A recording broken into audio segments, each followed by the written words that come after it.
Shalom semuanya. Senang sekali bisa bertemu dengan saudara-saudari, baik yang di APL maupun yang di Zoom.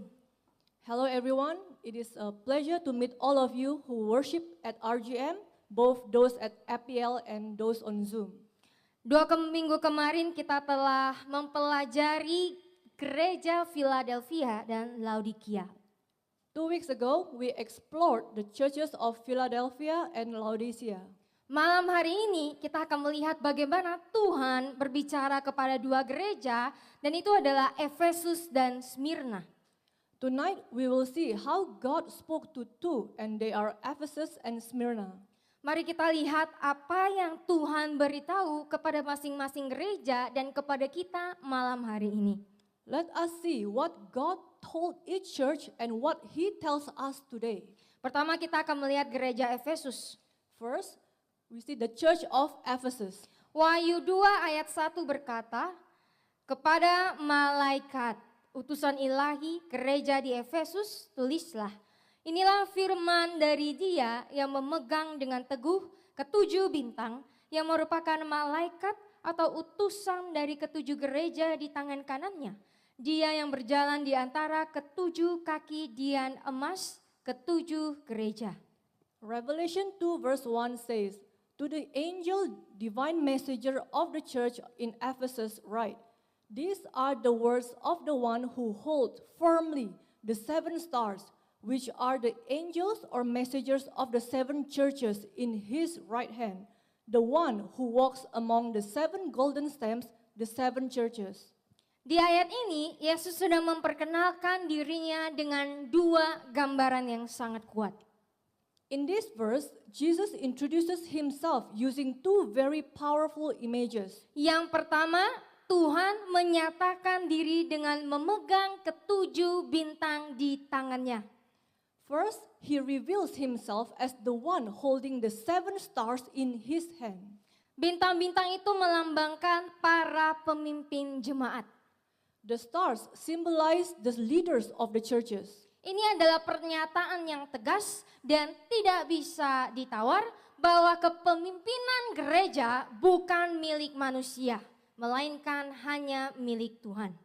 This is a clear and uncompromising statement that church leadership does not belong to humans but to God alone. Ketika Tuhan yang memimpin, itu berarti pendeta, para ketua, semua pelayan, bahkan seluruh jemaat harus hidup dan melayani sesuai dengan kehendak Tuhan, serta tunduk sepenuhnya kepada otoritas Tuhan.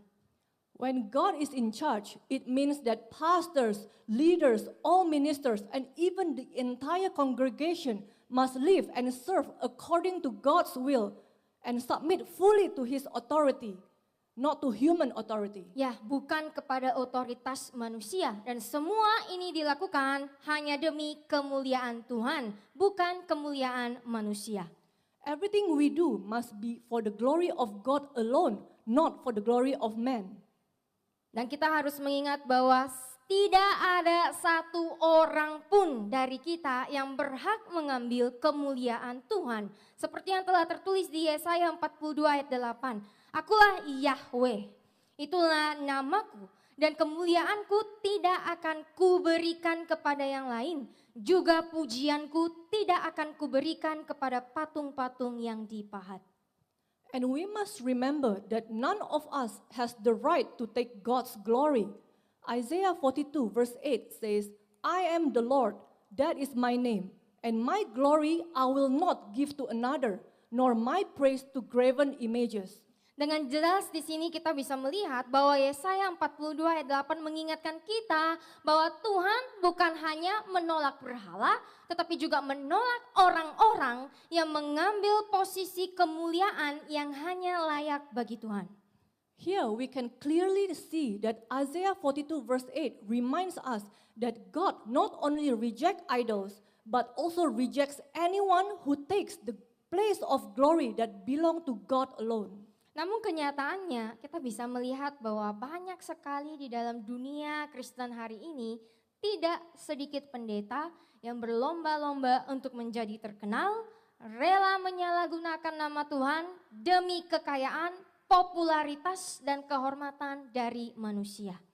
However, in reality, we see many concerning things in the Christian world today. Many pastors compete to become famous and are even willing to misuse God's name for wealth, popularity, and human honor. Dan ketika Tuhan yang memimpin, kita harus ingat satu hal. Berarti tidak ada seorang pun di antara kita berhak untuk menuntut Tuhan memenuhi kebutuhan hedonistis kita. When God is in charge, it means that none of us has the right to demand that God fulfill our hedonistic desires. Kita harus mengerti dengan jelas posisi kita. Jangan bersikap seenaknya dan memberontak terhadap Tuhan. We must clearly understand our position and not act recklessly or rebel against God. Tuhan bukanlah jin yang selalu mengabulkan keinginan kita. Dan Tuhan juga bukan Santa yang selalu hanya memberi hadiah. God is not a genie who always grant our wishes, nor is He a Santa Claus who exists only to give gifts. Seperti yang Tuhan katakan di firman-Nya bahwa Tuhan memegang 7 bintang dan berjalan di kaki Dian. As God declares in His word, He is the one who holds the 7 stars and walks among the lampstands. Itu membuktikan bahwa Tuhan adalah pemimpin dan hakim dengan otoritas tertinggi di atas segala yang tertinggi. Seorang Tuhan yang berkuasa dan memerintah.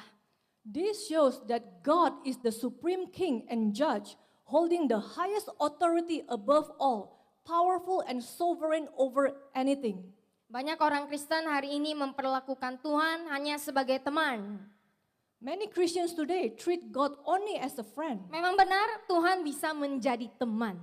It is true that God can be a friend. Tetapi Tuhan hanya menyebut teman bagi mereka yang melakukan semua perintah Tuhan. Seperti yang telah tertulis dalam Yohanes 15 ayat 14. Kamu adalah sahabatku jika kamu terus melakukan apa yang aku perintahkan kepadamu. But He calls only those who obey His commands His friends. As written in John 15 verse 14, you are my friends if you keep on doing what I command you. Namun di atas segalanya kita harus mengingat sekali lagi Tuhan adalah pemimpin dan hakim di atas langit dan bumi serta seluruh isinya. Above all, God is the king and judge of heaven and earth and of everything in them. Pertanyaannya sederhana. Siapa raja di dalam hidup kita hari ini? The question is simple. Who is the king in our lives? Apakah Tuhan sungguh kita taati sebagai raja? Do we truly obey God as king? Atau tanpa sadar kita menobatkan diri sendiri, keluarga, pekerjaan, pasangan, atau hal lainnya di atas Tuhan? Or have we unconsciously crowned ourselves, our family, our work, or something else above Him? Kita semua menyembah sesuatu. We all worship something. Pertanyaannya, siapa yang kita sembah? The question is, whom do we worship? Yang kedua, Tuhan memperlihatkan bahwa Tuhan berjalan di tengah-tengah kaki Dian. Second, God shows that He walks among the lampstands, yang melambangkan gereja-gereja Tuhan. which symbolize His churches. Artinya jelas di gereja ini, di gereja kita saat ini, Tuhan hadir, Tuhan mengamati, Tuhan menilai, dan Tuhan mengetahui. The meaning is clear. In this church, God is present, God observes, God judges. Tuhan tahu apa yang dilakukan setiap gerejanya. God knows what each of His churches and each of His people is doing. Tuhan melihat ibadah kita. Tuhan mengetahui setiap motivasi hati kita. He sees our worship, knows every motivation of our hearts. Bahkan Tuhan menyingkap apa yang tersembunyi di balik topeng kerohanian kita. And even exposes what is hidden behind our spiritual mask. Tuhan tidak buta, saudara. God is not blind. Tuhan akan menghakimi setiap pikiran, perasaan, setiap tindakan kita meskipun kita datang ke gereja saat ini. He will judge every thought, every intention, and every action, even when we come to church. Ketika kita tahu bahwa Tuhan mengamati kita sebagai seseorang yang berkuasa, bukankah itu adalah tanggung jawab kita sebagai gereja untuk menyembah Tuhan dengan seluruh hidup kita? When we know that God observes us as the Almighty, isn't it our responsibility as the church to worship Him with our whole lives? Atau kita hanya ke gereja setiap minggu sebagai bentuk tindakan rohani kita? Or do we merely go to church each week as a spiritual practice? Apakah kita hanya mau bertobat di hari Sabtu dan Minggu, terus Senin sampai Jumat berdosa? Do we repent only on Saturday and Sundays, then continue in sin during the week? Fakta itu menegaskan satu kebenaran yang keras. This truth confronts us with a harsh reality. Pergi ke gereja setiap minggu tidak menutupi dosa. Going to church every week does not cover our sins, Tidak menghapus dosa. does not erase our sins, Dan tidak otomatis menjamin keselamatan kita. and does not automatically guarantee our salvation. Setelah itu Wahyu 2 ayat 2 sampai 3 berkata, Aku tahu perbuatanmu, jerih payahmu, dan kesabaranmu yang teguh. Aku tahu bahwa engkau tidak dapat mentolerir orang-orang yang jahat. Dan engkau telah menguji serta menilai dengan teliti mereka yang mengaku sebagai rasul, utusan khusus, wakil yang dipilih secara pribadi oleh Kristus. Dan pada kenyataannya mereka bukanlah rasul. Dan engkau telah menemukan mereka sebagai pembohong dan penipu. Dan aku tahu bahwa kamu yang percaya menanggung dengan sabar dan bertahan demi namaku. Dan bahwa kamu tidak lelah dalam setia pada kebenaran. In verse 2 to 3, God says, I know your deeds and your toil and your patient endurance, and that you cannot tolerate those who are evil, and have tested and critically appraised those who call themselves apostles, special messengers, personally chosen representatives of Christ, and in fact are not, and have found them to be liars and impostors. And I know that you who believe are enduring patiently and are bearing up for my name's sake, and that you have not grown weary of being faithful to the truth. Tuhan berkata di dalam ayat ini bahwa Tuhan tahu perbuatan umatnya di gereja Efesus. In this verse, God says that He knows the deeds of His people in the church of Ephesus. Tuhan tahu pelayanan yang terlihat.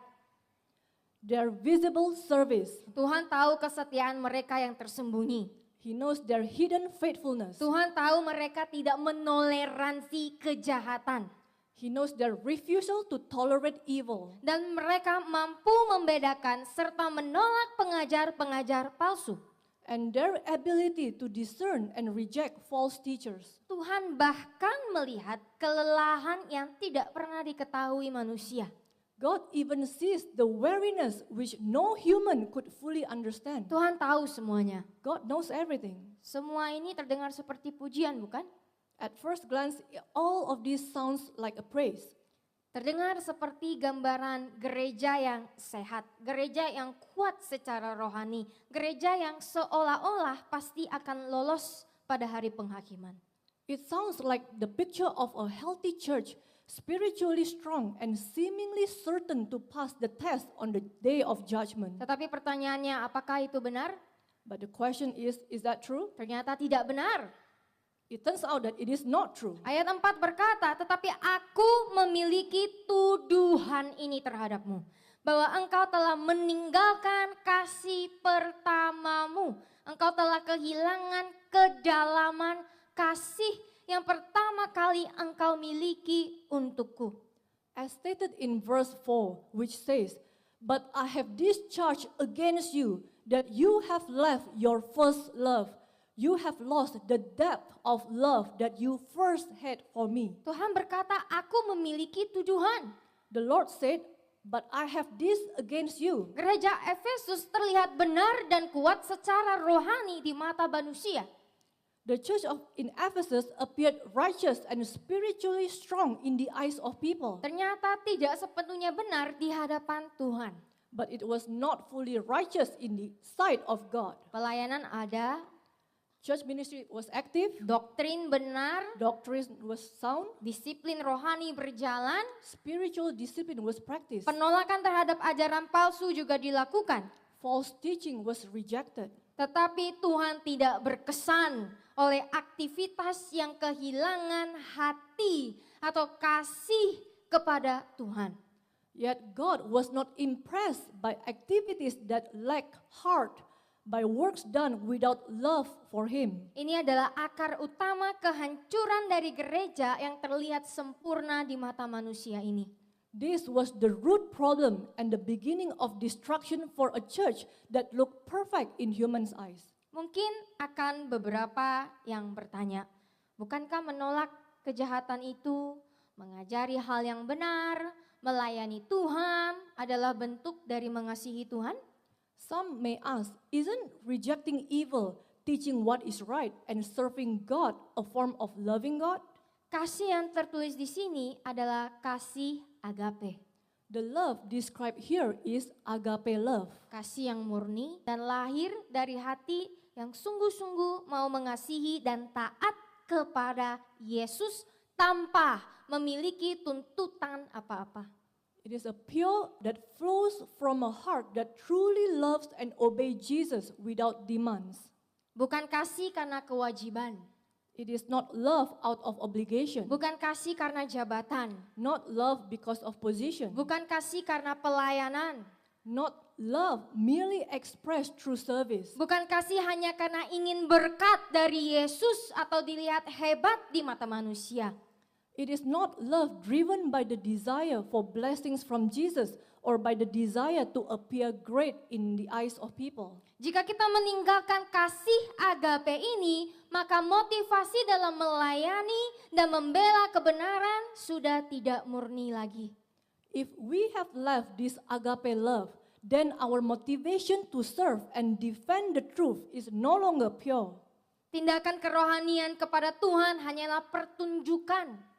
Our spiritual action toward God become mere outward performance. Bukan keluar dari dalam, dan ini hanyalah kepura-puraan di mata Tuhan.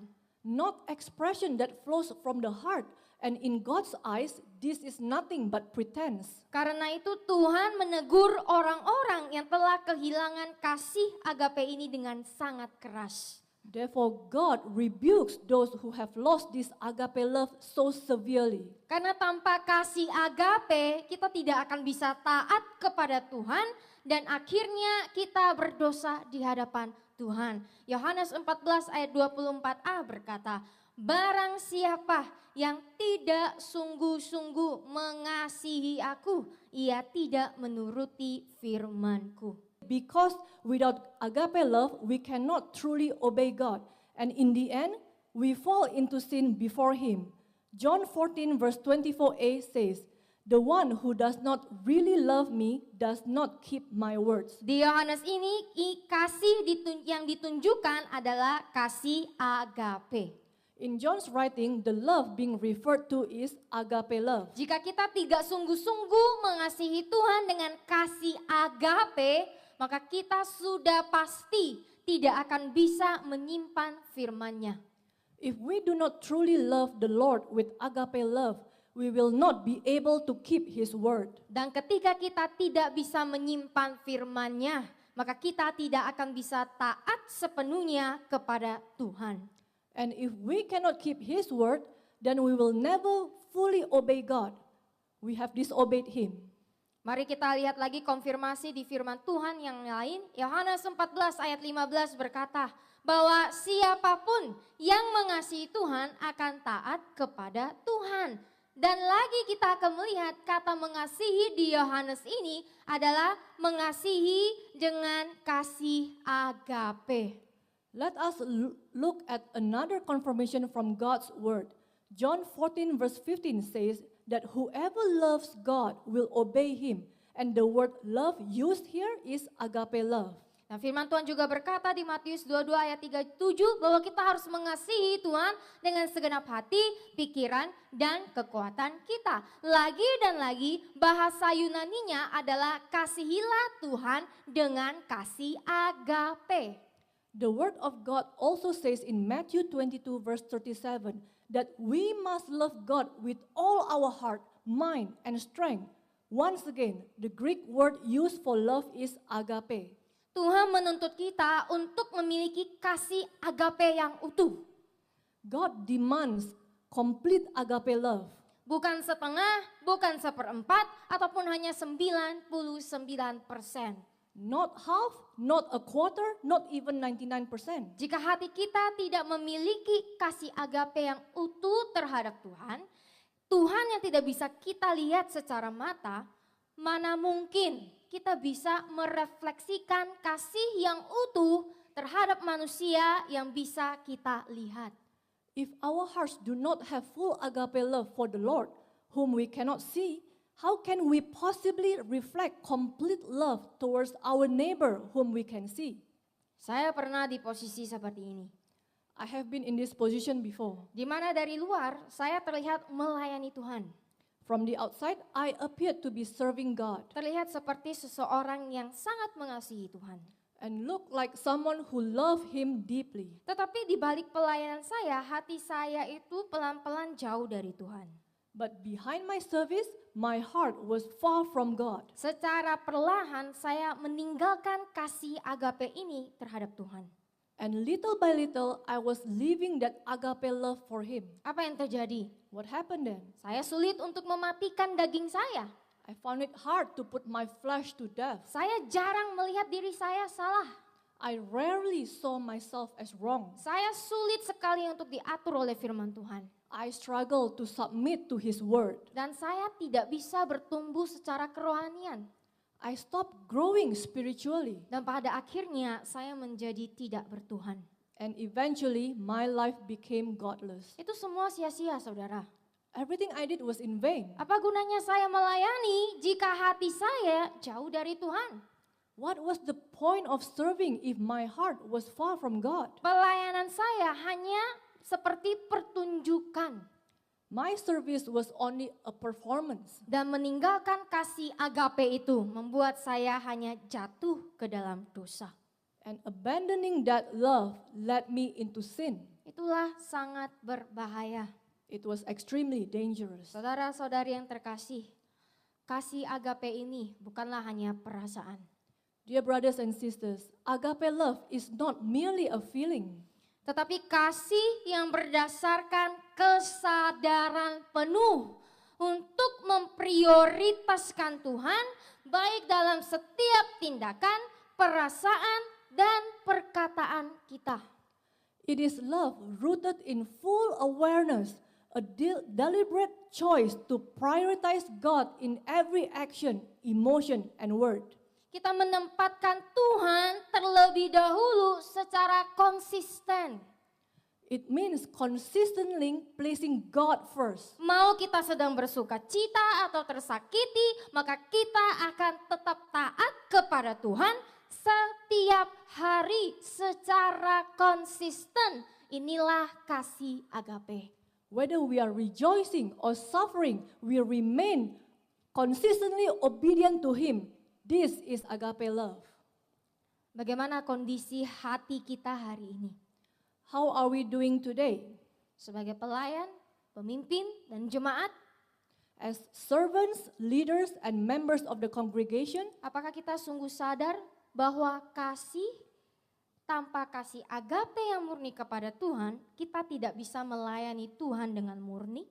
are we truly aware that without pure agape love for God, we cannot serve Him with pure motives? Pertanyaannya bukan seberapa lagi kita aktif di gereja, The issue is no longer how active we are in church, tetapi apakah hati kita punya kasih agape ini?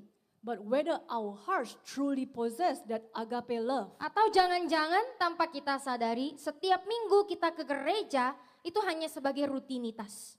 Perhaps without realizing it, attending church has become a routine. Menolong sesama atau yang membutuhkan hanya untuk kemuliaan pribadi. Helping others has become a way to seek personal glory. Dan pelayanan kepada Tuhan berubah menjadi alat untuk mencari pengakuan dari manusia. And serving God has turned into a pursuit of human recognition. Ingatlah, di mata Tuhan ketaatan lebih berharga daripada pengorbanan.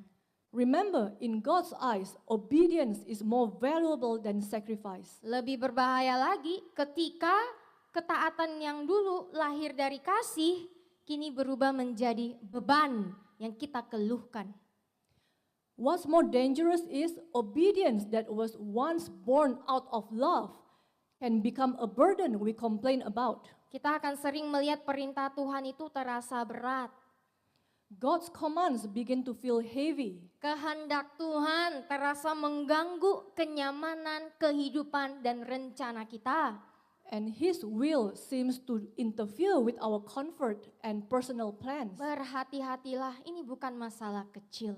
Be careful, this is not a small matter. Ini adalah dosa di hadapan Tuhan. This is a sin before God. Karena tanpa kasih agape yang utuh, kita sedang melanggar hukum Tuhan dan kita telah berontak terhadap Tuhan. Without agape love, we are breaking God's law and rebelling against Him. Karena belas kasihan Tuhan, Tuhan mengingatkan mereka di ayat 5. Ingatlah betapa jauhnya kamu telah jatuh dan bertobatlah. Ubah dirimu yang terdalam, cara berpikir lamamu, perilaku dosamu. Carilah kehendak Tuhan dan lakukanlah perbuatan-perbuatan yang kamu lakukan pada awalnya ketika kamu pertama kali mengenal aku. Jika tidak, aku akan datang kepadamu dan mengangkat kaki lampu gereja pengaruhnya dari tempatnya, kecuali jika kamu bertobat. Because of God's mercy, God reminded them in verse 5. So remember the heights from which you have fallen and repent. Change your inner self, your old way of thinking, your sinful behavior. Seek God's will and do the works you did at first when you first knew me. Otherwise, I will visit you and remove your lampstand, the church, its impact from its place unless you repent. Hari ini Tuhan memanggil kita bukan untuk terlihat setia dan benar. Today, God calls us not merely to appear faithful and righteous, Tetapi untuk kembali mengasihi Tuhan dengan segenap hati. but to return to loving Him with all our hearts. Tuhan memanggil kita untuk bertobat. God calls us to repent. Bertobat bukan hanya sekedar menyesal. Repentance is not just regret. Bertobat berarti kita sadar dan kita mau mengakui dosa kita. It means recognizing and acknowledging our sins. Bukan hanya menyalahkan orang lain, bukan hanya menyalahkan situasi. Not just refusing to blame others or circumstances. Dan kita juga dituntut oleh Tuhan kalau kita mau bertobat, kita harus mengubah cara pikir lama kita. Berhenti di dalam dosa dan berbalik untuk mengejar kehendak Tuhan, bukan kehendak diri sendiri. And we have to allow our old ways of thinking to be transformed, turning away from a life of sin and choosing to pursue God's will instead of our own. 1 Yohanes 5 ayat 1-3 berkata, setiap orang yang percaya dengan keyakinan yang mendalam dan teguh bahwa Yesus adalah Kristus, Mesias yang diurapi, dilahirkan dari Tuhan, yaitu dilahirkan kembali dari atas, diubah secara rohani, diperbarui dan dipisahkan untuk tujuannya, dan setiap orang yang mengasihi Bapa juga mengasihi anak yang dilahirkan darinya. Dengan ini kita tahu tanpa ragu-ragu bahwa kita mengasihi anak-anak Tuhan, menunjukkan kasih itu kepada kita ketika kita mengasihi Tuhan dan menaati perintah-perintahnya. Ayat 3, karena kasih Tuhan yang sejati adalah ini, bahwa kita secara teratur menaati perintah-perintahnya dan tetap fokus pada ajaran-ajarannya. dan perintah-perintahnya serta ajaran-ajarannya tidaklah sulit untuk ditaati. 1 John 5 verse 1 to 3 says, "Everyone who believes with a deep abiding trust in the fact that Jesus is the Christ, the Messiah, the Anointed, is born of God, that is reborn from above, spiritually transformed, renewed, and set apart for His purpose. And everyone who loves the Father also loves the child born of Him. By this we know without any doubt that we love the children of God, expressing that love when we love God and obey His commandments. For the true love of God is this, that we habitually keep His commandments and remain focused on His precepts, and His commandments and His precepts are not difficult to obey." Ayat ini memberitahu kita bahwa kasih kita kepada Tuhan tidak diukur dari perasaan, tetapi diukur dari ketaatan kita kepada perintah Tuhan. This verse shows us that our love for God is measured by our obedience to His commands, not by our feelings or spiritual activities. Kasih yang benar selalu bergerak dalam ketaatan yang dilakukan secara terbiasa dan konsisten setiap harinya. True love is always expressed through daily, consistent obedience. Mengasihi Tuhan berarti kita menuruti semua kehendaknya, bukan memilih perintah mana yang nyaman bagi kita.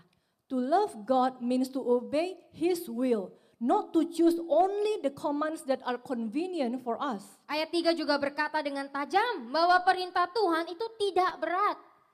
Verse 3 clearly states that God's commands are not burdensome. Bukan karena perintah itu mudah, tetapi karena orang yang lahir dari Tuhan menerima natur yang baru untuk mampu taat kepada firman Tuhan. Not because they are easy, but because those who are born of God have received a new nature that enables obedience. Jika ketaatan terasa mustahil, masalahnya bukan pada perintah Tuhan. If obedience feels impossible, the problem is not with God's commands. Masalahnya terletak pada hati yang belum mau sungguh-sungguh bertobat.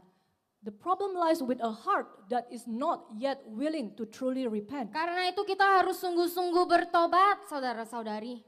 For this reason, we must truly repent. Jika tidak, maka Tuhan pasti akan datang dan akan menghilangkan kaki Dian di atas gereja yang seperti ini.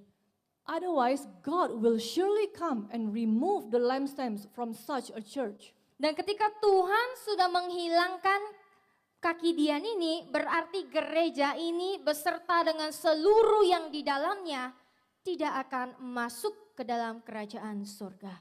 And when God removes the lampstands, it means that the church and all who remain in it will no longer share in the life and light of His kingdom. Itu adalah pesan Tuhan kepada jemaatnya di Efesus. That was God's message to His church in Ephesus. Sekarang kita akan melihat pesan Tuhan kepada gerejanya di Smyrna.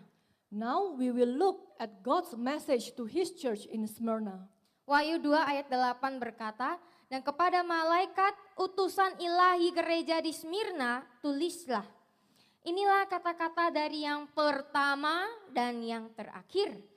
Tuhan yang Maha Kuasa, Anak Tuhan yang mati dan bangkit kembali." Revelation 2 verse 8 says, "And to the angel, divine messenger of the church in Smyrna write, these are the words of the first and the last, absolute deity, the Son of God, who died and come to life again." Di gereja Smyrna, Tuhan menggambarkan dirinya sebagai Tuhan yang awal dan yang akhir. Dan secara mutlak Tuhan yang Maha Kuasa, Anak Tuhan yang mati dan telah hidup kembali. In His message to the church in Smyrna, God describes Himself as the first and the last, the absolute deity, Son of God who died and came back to life. Mengapa Tuhan memperkenalkan dirinya seperti ini di gereja Smyrna? Why did God introduce Himself this way to the church in Smyrna? Wahyu 2 ayat 9 berkata, "Aku tahu penderitaanmu dan kemiskinanmu, tetapi engkau kaya. Dan bagaimana engkau dihujat dan difitnah oleh mereka yang mengaku sebagai orang Yahudi, tetapi sebenarnya bukan, melainkan sinagoga setan. Mereka hanyalah orang Yahudi secara darah dan tidak percaya serta tidak benar-benar menghormati Tuhan yang mereka akui sembah. Because Revelation 2 verse 9 says, I know your suffering and your poverty, but you are rich, and how you are blasphemed and slandered by those who say they are Jews and are not, but are a synagogue of Satan. They are Jews only by blood and do not believe and truly honor the God whom they claim to worship. Gereja Smyrna adalah salah satu gereja yang mendapat pujian langsung dari Tuhan bersama dengan gereja Philadelphia. The church in Smyrna was one of the few churches that received direct praise from God along with the church in Philadelphia. Tuhan menyebut mereka sebagai gereja yang kaya, bukan secara materi, karena kita bisa melihat tadi secara jasmani mereka miskin dan hidup di dalam penderitaan. God called them a rich church, not rich in material wealth, for they were physically poor and lived in suffering. Tetapi di mata Tuhan, mereka kaya secara rohani. But rich in spirit in God's eyes. Mengapa? Why? Karena di tengah kemiskinan, di tengah-tengah penganiayaan, di tengah-tengah tekanan yang brutal, mereka tetap bertahan dan taat sepenuhnya kepada Tuhan. Because in the midst of poverty, persecution, and brutal oppression, they endure and remain completely obedient to God. Penderitaan mereka datang dari orang-orang yang mengaku sebagai orang-orang yang menyembah Tuhan, tetapi kehidupan mereka, tindakan mereka justru bertolak belakang dari kebenaran itu. Their suffering came from those who claim religious identity yet lived in opposition to the truth. Sejarah memberitahukan kepada kita bahwa umat-umat Smyrna menghadapi penganiayaan, dimasukkan ke penjara, penyiksaan secara publik, dan bahkan kematian hanya karena iman mereka di dalam Tuhan. Historically, believers in Smyrna faced severe persecution, imprisonment, public accusation, economic exclusion, and even death because of their faith in Christ. Saudara-saudari coba bayangkan, mereka udah miskin, gak punya apa-apa, tapi mereka masih harus menderita dengan sangat kejam.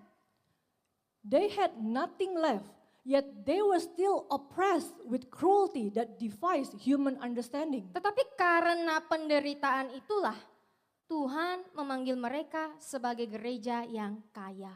And yet it was precisely under these conditions that God called them rich. Karena itu Tuhan memperkenalkan diri mereka sebagai Tuhan yang awal dan akhir dan sebagai Tuhan yang hidup.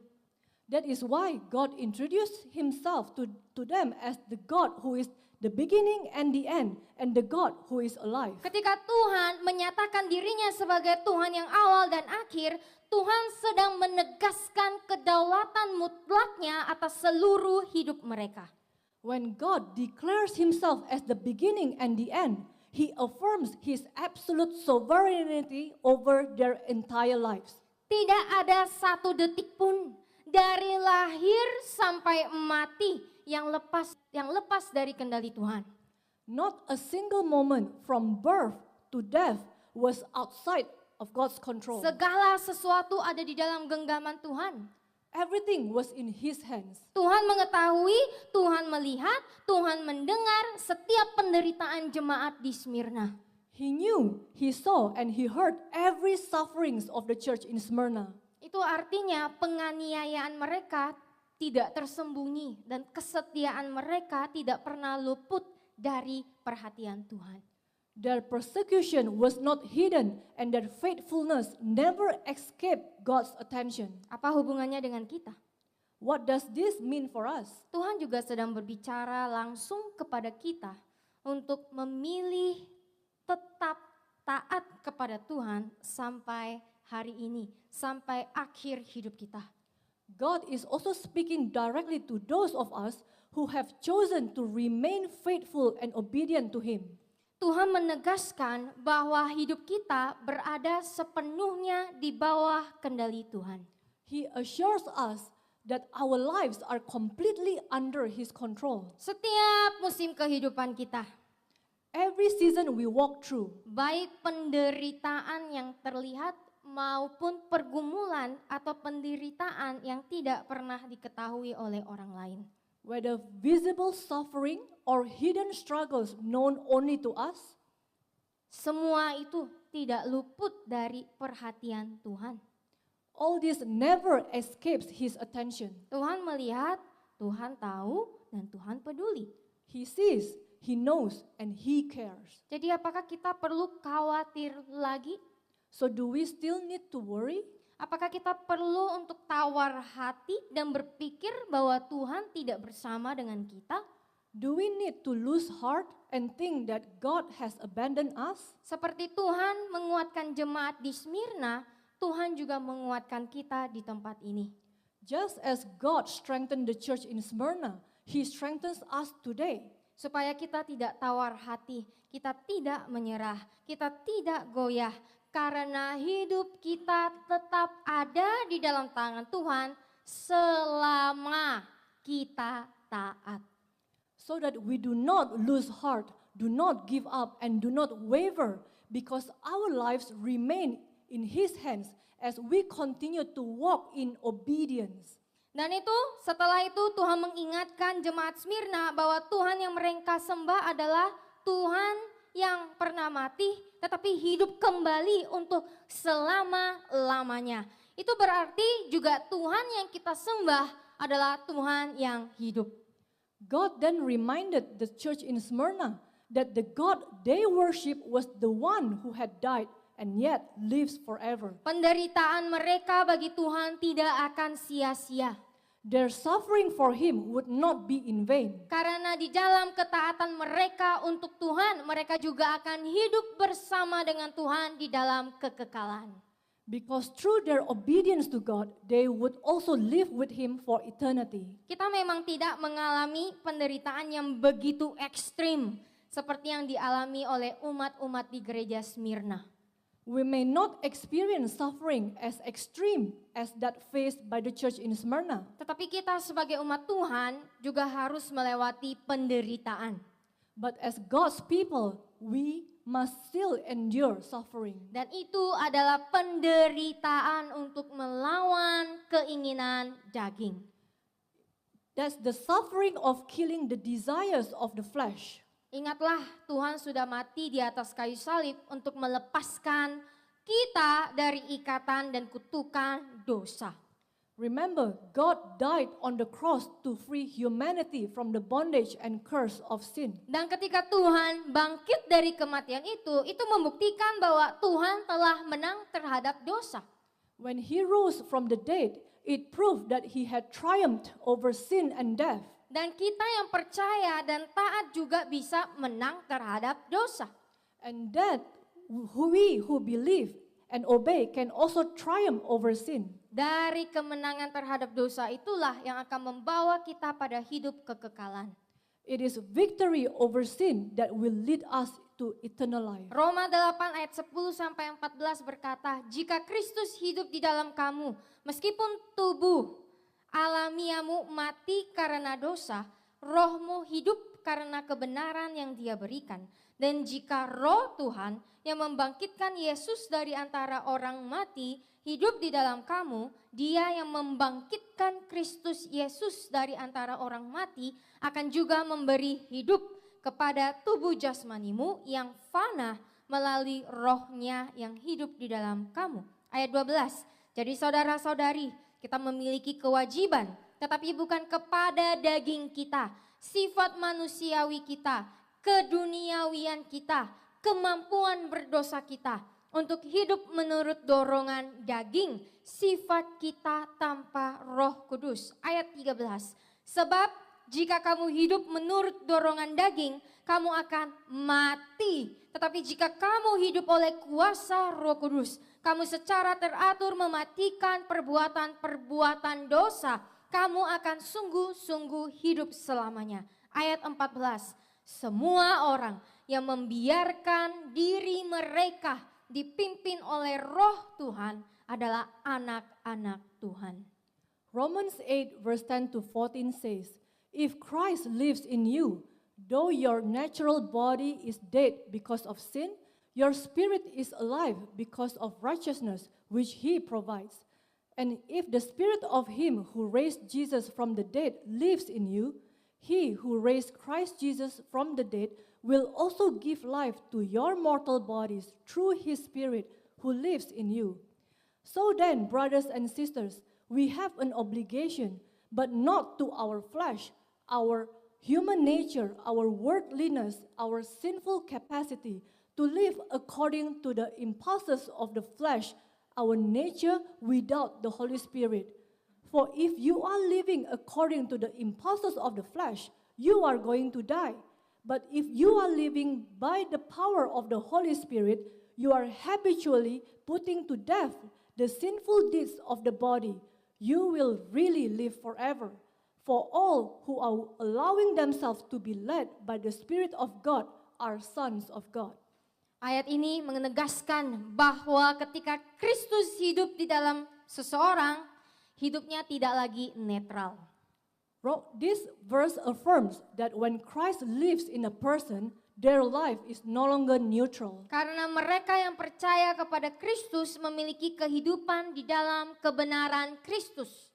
Those who believe in Christ have life because of his righteousness. Roh yang diam di dalam diri kita adalah roh yang sama yang membangkitkan Yesus dari kematian. Sehingga orang percaya memiliki kuasa untuk tidak lagi tunduk kepada dosa. The Spirit who dwells in us is the same Spirit who raised Jesus from the dead. And therefore believers are empowered to no longer live under the control of sin. Karena itu Paulus berkata dengan tegas bahwa kita tidak berhutang kepada daging.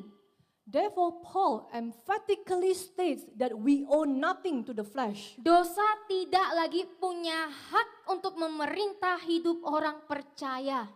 Sin no longer has the right to rule the lives of believers. Jika seseorang terus-menerus hidup untuk menurut keinginan daging, itu adalah pilihan mereka sendiri yang membawa kepada kematian. If someone continues to live according to the flesh, it is a choice that leads to death, not a compulsion. Jatuh ke dalam dosa itu bukan keterpaksaan.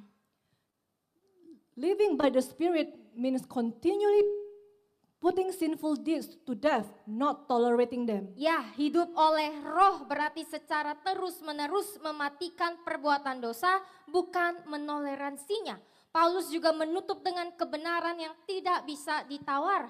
Anak-anak Tuhan bukan mereka yang sekedar mengaku percaya.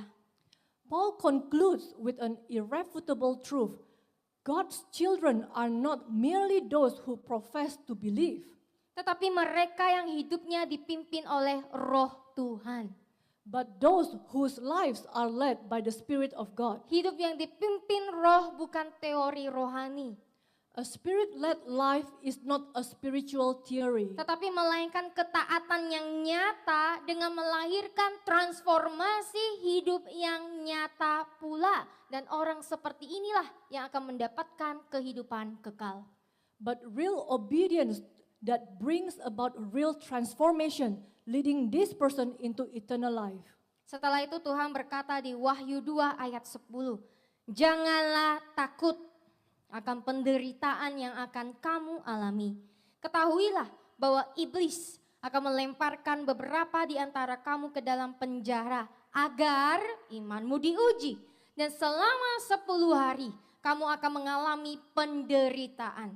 Tetaplah setia sampai mati. Jika kamu harus mati karena imanmu, dan aku akan memberikan kepadamu mahkota kehidupan. Revelation 2 verse 10 says, "Fear nothing that you are about to suffer. Be aware that the devil is about to throw some of you into prison, that you may be tested in your faith. And for 10 days you will have tribulation. Be faithful to the point of death, if you must die for your faith. and I will give you the crown consisting of life. Wahyu 2 ayat 10 adalah salah satu ayat yang paling kuat tentang penderitaan, kesetiaan, dan kemenangan sejati bagi orang percaya, khususnya bagi gereja Smyrna dan kita hari ini. Revelation 2 verse 10 is one of the most powerful verses about suffering, faithfulness, and the true victory of believers, especially for the church in Smyrna and also for us today. Ayat ini dimulai dengan perintah yang tidak biasa. Janganlah takut akan penderitaan yang akan kamu alami. This verse begins with an unusual command. Do not fear what you are about to suffer. Tuhan tidak berkata bahwa penderitaan itu tidak nyata. God does not deny the reality of suffering. Tuhan juga tidak menjanjikan bahwa penderitaan itu akan dihindarkan. Nor does He promise that it will be avoided. Sebaliknya, Yesus secara jujur menyatakan bahwa penderitaan akan datang. Instead, Jesus honestly declares that suffering will come. Tetapi Tuhan memerintahkan umatnya, jangan takut. Yet He commands His people not to be afraid. Ketika Tuhan berkata jangan takut, itu bukan penghiburan kosong. When God says do not be afraid, it is not empty comfort. Itu memperlihatkan kita bahwa di tengah-tengah penderitaan, jaminan bahwa penderitaan itu ada di kendali Tuhan. But is an assurance that their suffering remains under His control. Seperti yang tertulis juga di 2 Korintus 1 ayat 5. Sebab sama seperti penderitaan Kristus melimpah atas kita dan mengalir kepada para pengikutnya, demikian pula penghiburan kita, yakni peneguhan, dorongan, dan penguatan kita melimpah melalui Kristus, sungguh lebih dari cukup untuk menanggung apapun yang harus kita hadapi. As it is written in 2 Corinthians 1 verse 5, for just as Christ's sufferings are ours in abundance, as they overflow to His followers, so also our comfort, our reassurance, our encouragement, our consolation is abundant through Christ. It is truly more than enough to endure what we must. 2 Korintus 1 ayat 5 menegaskan bahwa penderitaan orang percaya terjadi karena ada kesatuan dengan Kristus, bukan karena ditinggalkan Tuhan. 2 Corinthians 1 verse 5 affirms that the suffering believers experience comes from their union with Christ, not from being abandoned by God. Seperti Kristus menderita karena kebenaran, demikian juga para pengikutnya akan mengalami tekanan dan penolakan. Just as Christ suffered for His righteousness, His followers also face pressure and rejection. Namun penderitaan itu selalu diimbangi dengan penghiburan yang melimpah melalui Kristus. Yet this suffering is always matched by abundant comfort through Christ. Penghiburan ini bukan sekedar perasaan lega, This comfort is not merely emotional relief, melainkan kekuatan dan peneguhan ilahi yang memampukan orang percaya untuk bertahan dan tetap setia.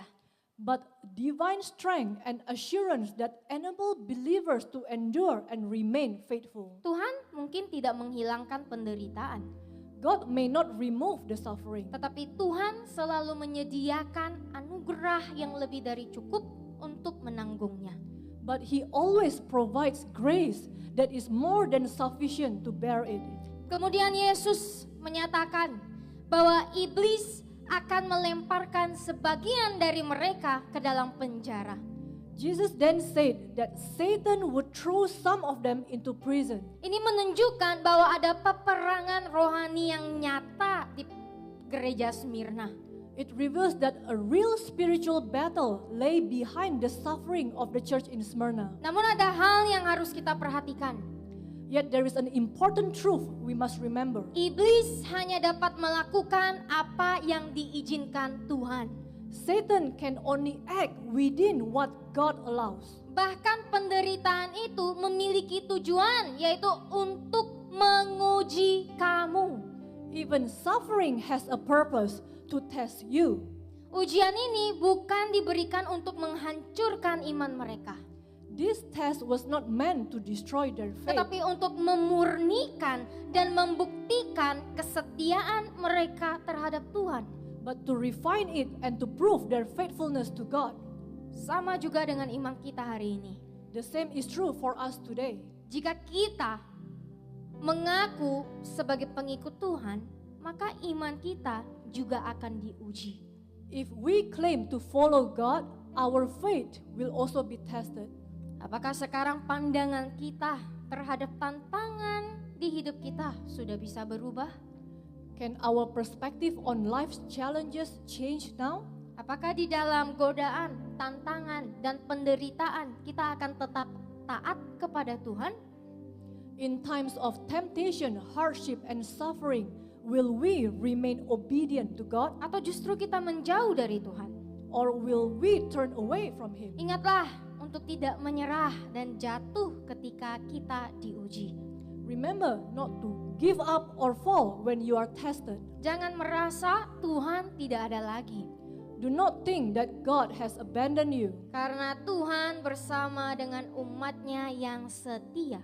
because He is with His faithful people. Dan ingatlah, Tuhan juga telah memampukan kita untuk menolak dosa ketika kita digoda. And remember, God has already given us the power to reject sin when temptation comes. Kemudian Yesus memberi perintah yang sangat tegas, setia sampai mati. Then Jesus gave a very firm command, be faithful until death. Kesetiaan yang Tuhan tuntut bukan kesetiaan setengah hati, bukan ketika kita merasa situasi lagi nyaman, tetapi Tuhan menuntut kesetiaan kita sampai mati. The faithfulness God demands us is not half-hearted faithfulness, nor faithfulness that depends on comfortable circumstances, but faithfulness unto death. Bagi jemaat Smyrna, perintah ini bukan metafora rohani. For the church in Smyrna, this was not a spiritual metaphor. Kesetiaan itu bisa dan benar-benar berujung pada kematian. Faithfulness could literally lead to physical death. Namun kesetiaan seperti inilah yang Tuhan sebut sebagai kemenangan sejati. Yet it is precisely this kind of faithfulness that God calls true victory. Apakah kita memiliki kesetiaan yang sama seperti umat di Smyrna ini? Do we have the same faithfulness as the believers in Smyrna? Apakah kesetiaan kita diukur oleh seberapa banyak Tuhan memberkati kita? Is our faithfulness measured by how much God blesses us? Atau diukur dari seberapa sering Tuhan mendengarkan doa kita? Or by how often God answers our prayers? Tapi saudara, bagaimana jika Tuhan diam? But let us ourselves this. If God remains silent, Apakah kita akan tetap setia dan taat kepada Tuhan? will we still remain faithful and obedient to Him? Saudara-saudara yang terkasih, kalau kita mau jujur, penderitaan kita hari ini dalam melawan keinginan daging belum sebanding dengan apa yang jemaat Smyrna alami. Dear brothers and sisters, if we are honest, our suffering today in battling the desires of the flesh is nothing compared to what the church in Smyrna endured. Sampai saat ini, setidaknya di RGM, kita tidak menghadapi penganiayaan fisik yang terbuka. Kita tidak hidup di bawah ancaman kematian karena iman. To this day, at least in RGM, we have not faced overt physical persecution, nor do we live under the threat of death because of our faith. Yang Tuhan minta dari kita seringkali hanyalah satu hal. What God often asks of us today is simply this, Yaitu untuk mati terhadap daging kita. to die to the flesh. Dan mati terhadap daging merupakan hal minimum yang setiap pengikut Kristus harus lakukan. And that should be the minimum requirement for every followers of Christ. Ironisnya banyak orang Kristen ingin disebut martir. Ironically, many Christians want to be called martyr. Merasa rohani karena label itu. feeling spiritual because of the label. Tetapi jika kita masih enggan untuk mematikan keinginan daging, masih sulit taat dalam hal-hal kecil, masih sombong, masih cepat tersinggung, masih berkompromi dengan dosa, maka pertanyaan serius itu ini: bagaimana mungkin kita siap mati secara fisik bagi Tuhan jika mati terhadap diri sendiri saja kita tidak rela? Yet if we are still reluctant to put to death the desire of the flesh, still find it difficult to obey in small matters, still proud and easily offended, and still compromising with sin, then the question became very serious. How can we be ready to die physically for God if we are not even willing to die to ourselves? Akhirnya ayat ini ditutup dengan janji yang luar biasa. This verse concludes with an extraordinary promise. Dan aku akan memberikan mahkota kehidupan. And I will give you the crown of life. Mahkota ini bukan simbol kehormatan dunia, This crown is not a symbol of worldly honor, melainkan hidup kekal yang diberikan kepada mereka yang membuktikan bahwa iman mereka di dalam Tuhan adalah nyata.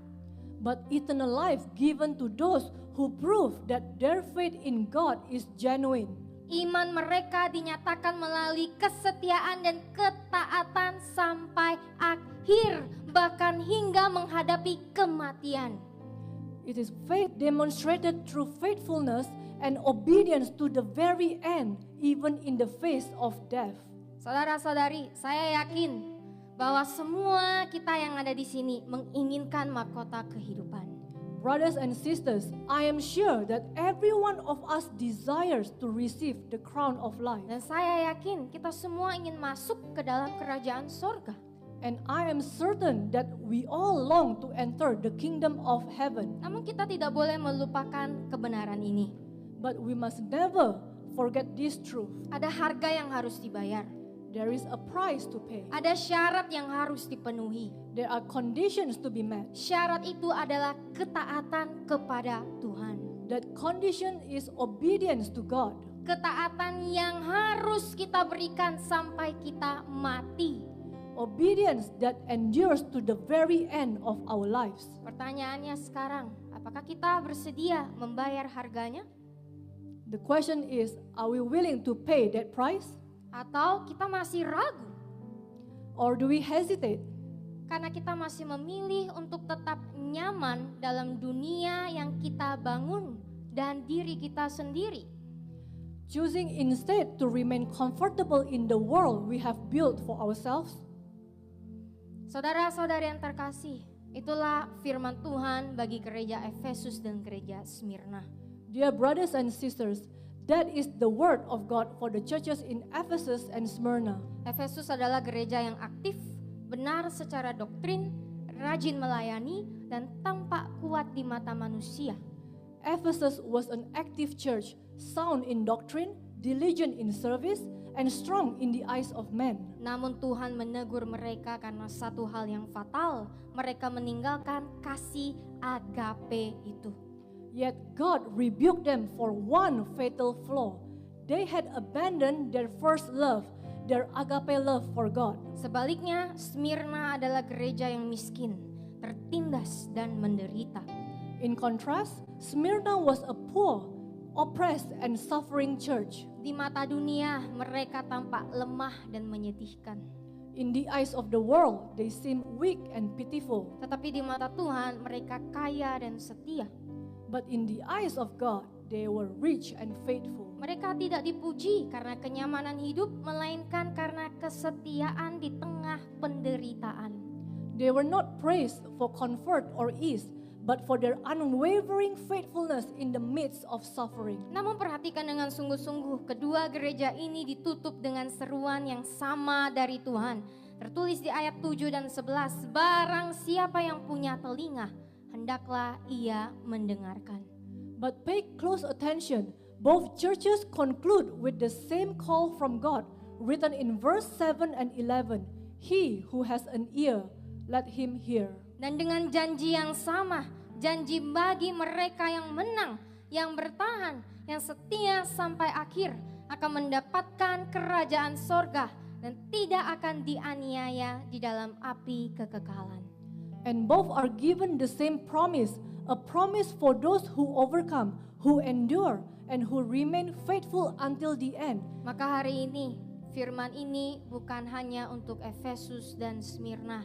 Firman ini adalah untuk kita. So today, this word is not only for Ephesus and Smyrna, this word is for us. Karena pada akhirnya yang masuk ke dalam kerajaan sorga bukanlah yang paling aktif melayani.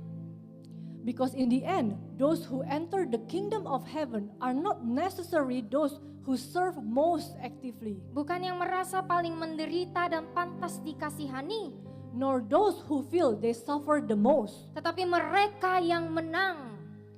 but they are those who overcome. Mereka yang terus percaya dan taat walaupun tidak nyaman.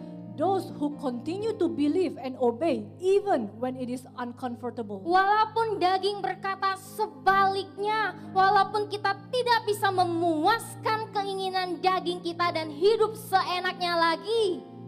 Even when the flesh resists, even when they can no longer satisfy themselves or do as they please. Itulah harga gereja yang rela berkorban demi Tuhannya. That is the price the church is willing to pay for the sake of the Lord. Apakah saudara mau membayar harga itu? Are you willing to pay the price? Kiranya Roh Kudus menolong kita untuk tidak mengeraskan hati, tetapi mendengar dan taat melakukan firman ini sampai kita menerima hidup kekal yang Tuhan janjikan. May the Holy Spirit help us not to harden our hearts, but to hear and obey this word until we receive the eternal life that God has promised. Mari kita berdoa. Let's pray. Bapa di sorga, terima kasih telah mengingatkan kami untuk kembali ke dalam kasih mula-mula. Heavenly Father, thank you for reminding us to return to our first love. Kasih yang menuntun kami untuk tobat dan setia secara penuh terhadap Engkau. The love that leads us to repent and be fully faithful to you. Ampuni kami Tuhan, Forgive us, Lord, jika seringkali kami lebih memilih untuk hidup sesuai dengan keinginan kami, bukan keinginan Engkau. if often we prefer to live according to our desires and not your desires. Ampuni kami jika kami masih mengeluh dengan kondisi hidup kami. Forgive us if we still complain about the conditions of our lives. Malam hari ini kami mau bertobat. Tonight, we want to repent. Kami mau mengasihi Engkau dengan kasih agape. We want to love you with agape love. Kami mau selalu setia dengan taat sepenuhnya kepada Engkau di dalam setiap kehidupan kami. We want to always be faithful with complete obedience to you in every aspect of our lives. Terima kasih Tuhan. Thank you, Lord. Kami mampu, kami bisa taat karena Engkau telah memberikan kuasa-Mu di dalam hidup kami untuk hidup di dalam kebenaran dan kekudusan. We are able to obey because you have given your power in our lives to live in truth and holiness. Inilah doa kami Tuhan. This is our prayer, Lord. Di dalam nama-Mu kami berdoa dan bersyukur. In your name we pray and give thanks. Amin. Amen. Terima kasih Tuhan memberkati. Thank you and God bless.